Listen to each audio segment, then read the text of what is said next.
Assalamualaikum warahmatullahi wabarakatuh. Selamat pagi semuanya. Pagi, Pagi, Bu. Kak. Gimana kabarnya pagi Pagi, hari Bu. ini? Baik, Sehat Bu, Udah Alhamdulillah. Alhamdulillah. gimana nih Sehat-sehat, Sehat Bu. Bu. semua? Alhamdulillah baik. Udah pada Ibu sarapan gimana Bu? kan? Alhamdulillah baik. Udah. Udah Bu. Saya Udah belum Bu. sarapan, Bu. Oke, nanti sarapannya nanti ya. Kita sekarang Baik. belajar dulu. Kita harus belajar dulu, harus semangat. Nah, untuk memulai pembelajaran pada hari ini, alangkah baiknya kita berdoa supaya diberikan kelancaran. Berdoa menurut kepercayaan dan agama masing-masing, berdoa dimulai. Berdoa selesai. Untuk pembelajaran hari ini, kita akan mempelajari tentang sifat dan karakteristik kayu untuk konstruksi bangunan, di mana kita akan mempelajari lebih lanjut, eh, mempelajari lebih dulu nih sifat-sifat dan karakteristik kayu tersebut sebelum kita menjadikan kayu tersebut menjadi bahan bangunan. Sebelumnya saya sudah memberikan attachment. Saya ganti screen dulu sebentar.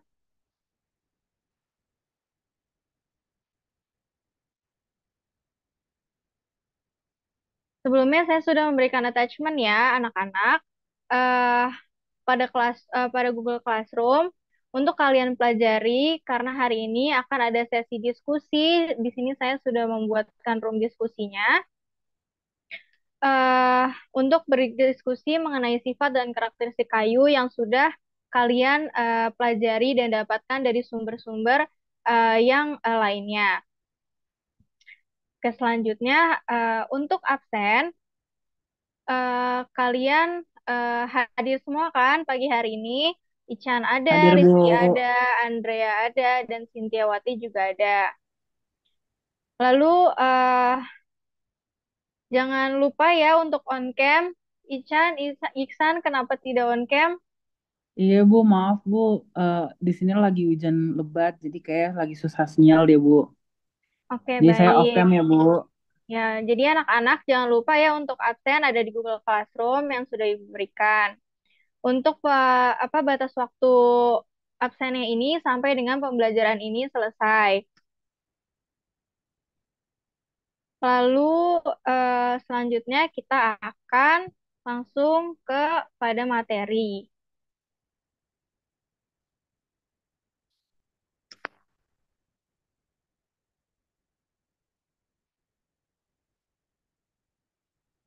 Apakah sudah terlihat anak-anak? Udah, Bu. Sudah Bu. Sudah, Ibu.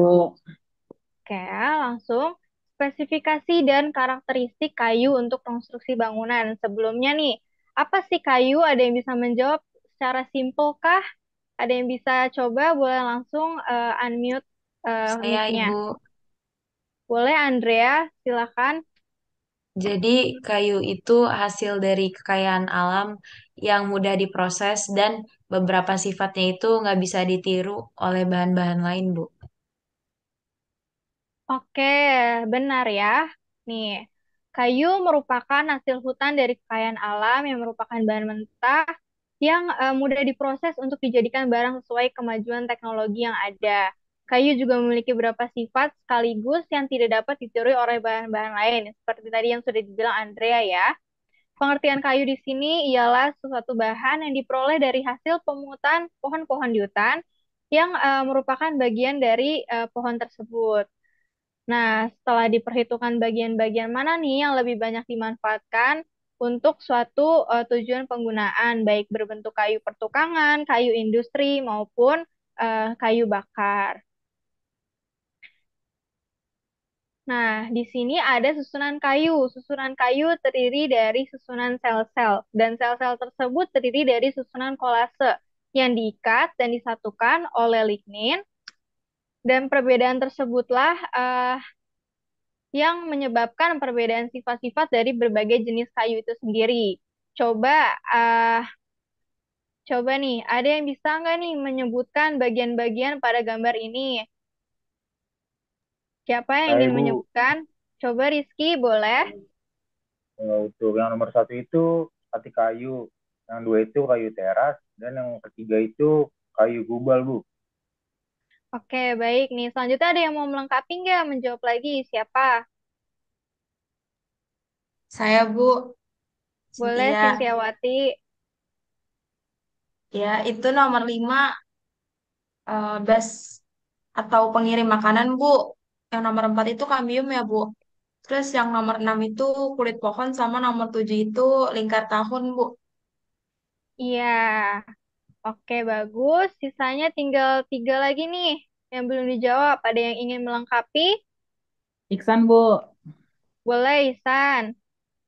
eh Kalau nggak salah yang nomor 10 itu menyimpan makanan. Terus yang Iya, 8 itu lapisan musim gugur sama yang ke 9 itu hmm, lupa-lupa ingat, tapi kalau nggak salah itu yang 9 itu lapisan musim semi, Bu.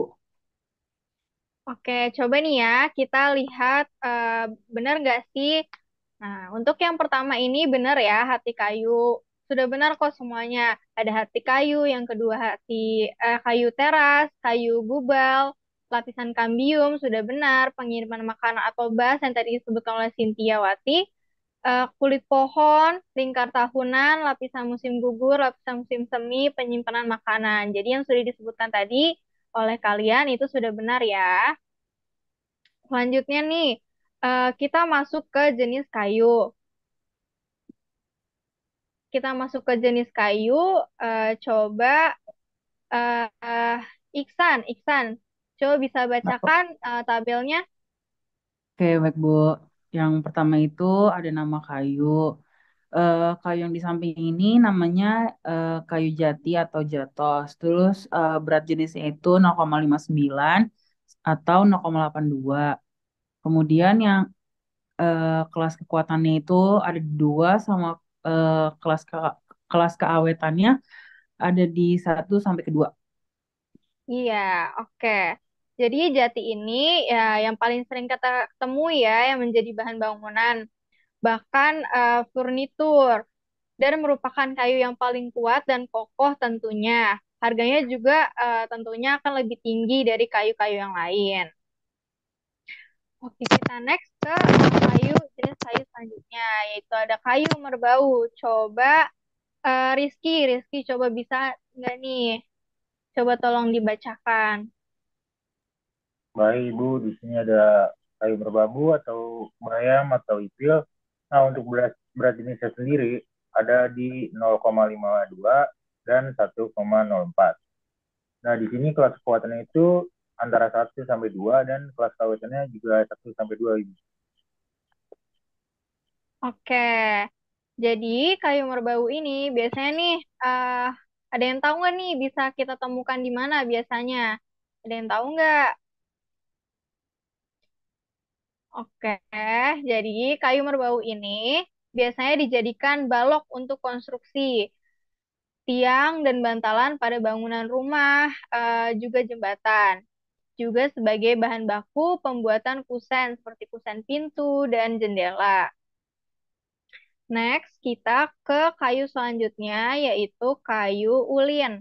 Untuk kayu ulin ini coba bisa dibacakan oleh Andrea. Ya, Bu. Nama kayu, ulin atau kayu besi. Berat jenisnya 0,88 sampai 1,19. Kelas kekuatannya itu 1 dan kelas keawetannya itu 1. Oke, kenapa nih kelas kekuatannya kayu ulin ini bisa sama dengan kekuatannya sama dengan kayu jati? Dan ternyata kayu ulin ini eh, memiliki eh, suatu jenis kayu yang tidak mudah lapuk ya, baik di air ataupun daratan, sehingga kayu ini nih bisa dipakai untuk bahan bangunan, khususnya untuk rumah yang didirikan misal di atas tanah berawa, jadi cukup kuat. Selanjutnya kita ada jenis kayu bangkirai. Coba Cynthia bisa tolong dibacakan. Baik, Bu. Iya, jadi nama kayu ini adalah kayu bangkirai, berat jenisnya 0,60 sampai 0,91. Terus kelas kekuatannya 1 sampai 2, kelas keawetannya 1 dikurang 3. Itu, Bu. Iya, jadi kelas kawetan ini maksudnya 1 sampai dengan kelas kawetan 3 ya. Jadi kayu bangkirai ini nih hampir sama dengan kekuatannya hampir sama dengan kayu jati. Juga kayu bangkirai ini tahan terhadap segala cuaca. Oke, selanjutnya ini eh,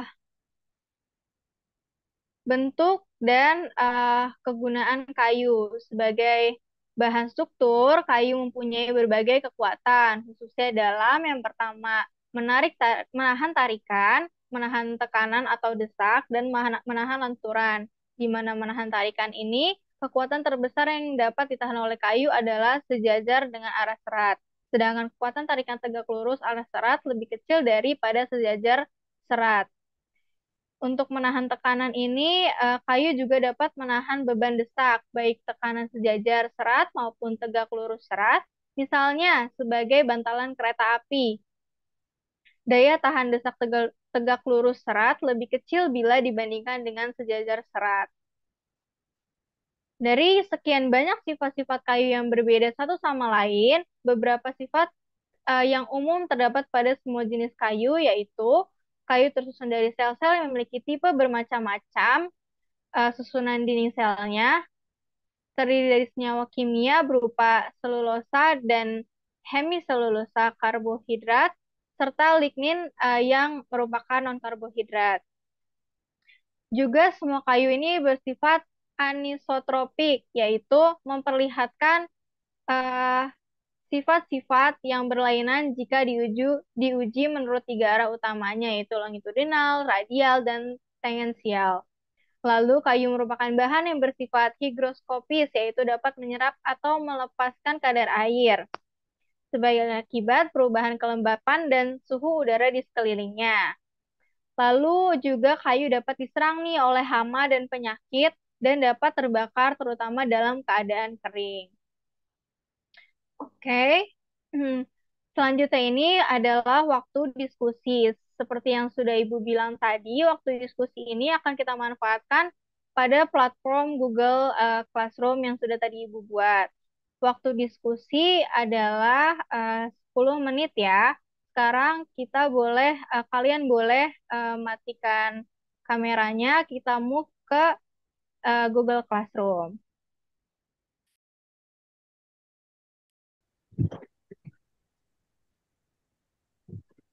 Baik, anak-anak, tadi kita sudah diskusi nih, rata-rata kalian membahas tentang sifat fisik dan sifat eh, lainnya tentang kayu. Juga tadi sudah cukup aktif ya di diskusi, cukup bagus. Ibu akan memberikan nilai keaktifan pada kalian karena sudah aktif pada kelas diskusinya. Selanjutnya, karena kita tadi sudah membahas di diskusi ini tentang sifat fisik kayu dan sifat lainnya, Ibu akan mengulas kembali nih tentang sifat fisik kayu yang pertama. Sifat fisik kayu ini terdapat ada bau kayu, warna kayu, juga ada pola serat kayu, tekstur kayu, kesan raba, juga tekstur kayu, kekerasan kayu, kadar air, dan penyusutan kayu. Untuk bau kayu ini disebabkan oleh zat organik yang terdapat pada kayu. Setiap jenis kayu memiliki bau yang khas tersendiri sehingga dapat dibedakan dengan jenis kayu lainnya. Seperti contohnya itu kayu asam, kayu agatis atau damar. Yang terkenal ini pasti kalian tahu ya, kayu cendana itu sangat wangi sekali dan kayu-kayu wangi lainnya. Untuk warna kayu ini itu dipengaruhi oleh lokasi di dalam batang atau lapisan kayu gubal dan kayu terasnya. umur pohon, kelembapan udara, dan lamanya penyimpanan. Warna kayu ada beberapa macam, diantaranya bisa kayu berwarna putih, kayunya menjadi coklat, kayu berwarna merah, kuning, coklat, coklat kemerahan, coklat kehitaman, dan lain sebagainya. Selanjutnya, untuk pola serat kayu, sifat-sifat yang ditentukan oleh arah arah umum sel-sel kayu. Berdasarkan pola seratnya, kayu ini dapat dibedakan atas 4 jenis pola seratnya. Yang pertama, kayu yang memiliki pola serat terpadu atau lurus, kayu yang memiliki pola serat berombak, kayu yang memiliki pola serat terpilin, dan kayu yang memiliki pola serat diagonal. Selanjutnya, tekstur kayu. Tekstur kayu ini adalah ukuran relatif sel-sel kayu. Makin besar ukuran sel-sel kayu, makin besar teksturnya, dan sebaliknya, makin kecil ukuran sel-sel kayu, makin halus teksturnya. Untuk kesan raba ini tergantung pada tekstur kayunya itu sendiri, kadar air, serta kadar ekstraktif yang dikandung oleh kayu. Kesan raba permukaan kayu misalnya ini seperti kasar, halus, licin, dingin, berlemak, dan lain-lain. Selanjutnya ini seharusnya adalah berat jenis ya. Kayu yang memiliki berat lebih besar biasanya lebih kuat dari kayu yang ringan. Berat kayu dikelompokkan berdasarkan berat jenisnya. Berat jenis kayu adalah hasil perbandingan berat dan volume kayu pada keadaan kering dengan satuan gram per sentimeter kubik. Berat jenis kayu sebaiknya ditentukan pada keadaan kayu kering sanur dengan kadar air 0%. Kekerasan kayu, coba boleh dibacakan, Cynthia. Baik, Bu. Kekerasan kayu mempunyai hubungan langsung dengan berat jenis kayu. Kayu yang berat jenisnya besar biasanya keras, demikian pula sebaliknya kayu yang berat jenisnya kecil atau ringan biasanya tergolong kayu lunak. Berdasarkan kekerasannya, kayu dibedakan atas 4 jenis.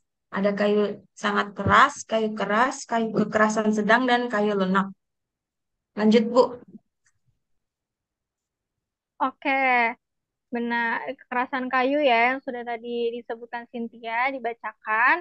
Jadi kayu ini dibedakan atas 4 jenis dengan kekerasannya, yaitu kayu sangat keras, kayu kekerasan sedang, dan kayu lunak. Kadar air, coba selanjutnya nih untuk sifat kadar air. Boleh Rizky, tolong bacakan Rizky. Oke, Bu. Untuk kadar air kayu dari pohon hidup dapat mencapai 40% sampai 200% dari berat kayu kering tanur. Air yang dikandung oleh Air yang dikandung oleh kayu dibedakan dalam 2 macam, yaitu satu ada air bebas yang terdapat dalam rongga-rongga sel dan ruang antar sel. Kedua, ada air yang terikat secara kapiler dalam dinding sel. Lanjut, Bu. Oke, jadi kadar air kayu dari pohon hidup dapat mencapai 40% sampai 200% dari berat kayu kering tanur. Boleh dicatat ya. Selanjutnya ini yang terakhir ya, penyusutan kayu. Penyusutan kayu ini terjadi apabila kadar air berkurang atau dilepas sampai di bawah titik jenuh serat eh, kurang dari 30%. Besarnya penyusutan sebanding dengan banyaknya air yang dilepas di bawah titik jenuh serat tersebut. Penyusutan kayu dapat dibedakan menjadi 3 arah, yaitu arah sejajar arah serat atau longitudinal, arah melintang lingkaran tumbuh atau radial, dan tangensial yaitu arah lingkar tumbuh. Selanjutnya kita masuk ke materi terakhir yaitu sifat mekanik kayu. Yang pertama ini ada kuat tarik. Kuat tarik adalah keteguhan kayu untuk menahan beban atau gaya-gaya yang berusaha menarik kayu. Setiap jenis kayu memiliki kuat tarik sejajar arah serat lebih besar dari kuat tarik tegak lurus arah serat kayu. Kuat tarik tegak lurus arah serat berhubungan erat dengan keteguhan kayu terhadap pembelahan. Di sini terdapat ilustrasi gambar kayu yang tertarik. Ini untuk yang sebelah kiri ini untuk sejajar arah serat, dan yang ini adalah tegak lurus arah serat. Coba kuat tekan boleh dibacakan oleh Andrea. Kuat tekan adalah keteguhan kayu untuk menahan beban atau gaya-gaya yang berusaha menekan kayu. Setiap jenis kayu memiliki kuat tekan arah serat lebih besar dari kuat tekan arah serat kayu. Kuat tekan arah serat menentukan keteguhan atau ketahanan kayu terhadap beban. Ya, ini ada nih, ada gambar ilustrasi dari kayu yang tertekan.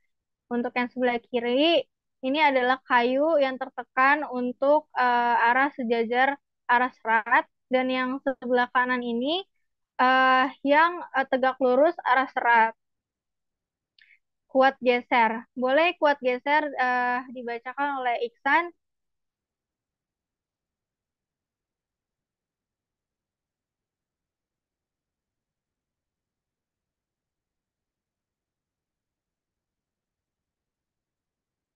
Iksan kemana ya? Iya Ibu, tadi susah Oh sinyal. ya, boleh. Baik, kuat geser. Ya, boleh Kuat geser, dibacakan. kuat geser adalah keteguhan kayu untuk menahan beban atau gaya-gaya yang membuat suatu bagian kayu dapat bergeser. Dari bagian lain di dekatnya ada tiga macam kuat geser, yaitu yang pertama itu ada kuat geser arah serat, kuat geser arah serat, kemudian kuat geser miring.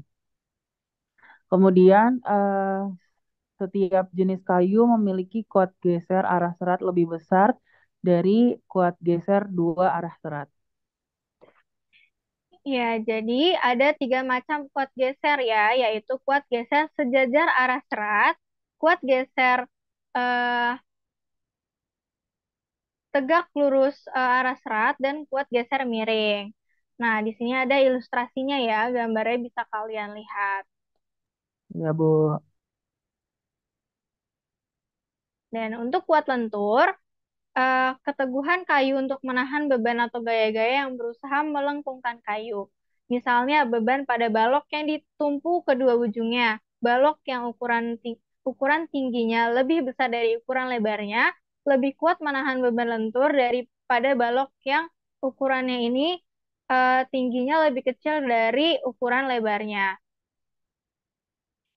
Selanjutnya kuat puntir, keteguhan kayu untuk menahan beban atau gaya-gaya yang berusaha untuk memuntir kayu. Memuntir tuh seperti me- membelokkan kayu ya, membelokkan seperti di pelintir begitu.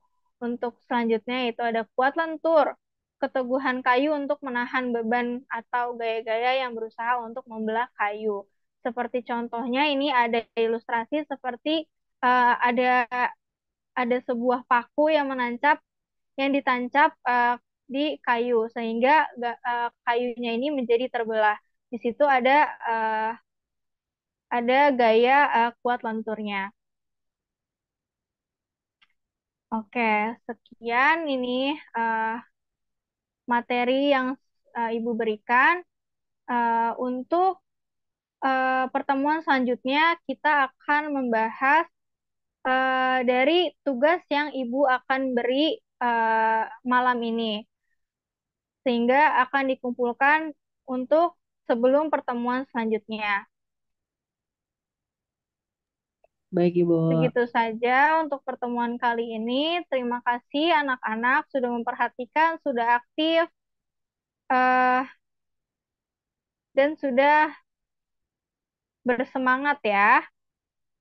Oke, terima kasih semuanya. Wassalamualaikum warahmatullahi wabarakatuh. Waalaikumsalam Waalaikumsalam warahmatullahi warahmatullahi wabarakatuh. wabarakatuh. Kasih, Bu.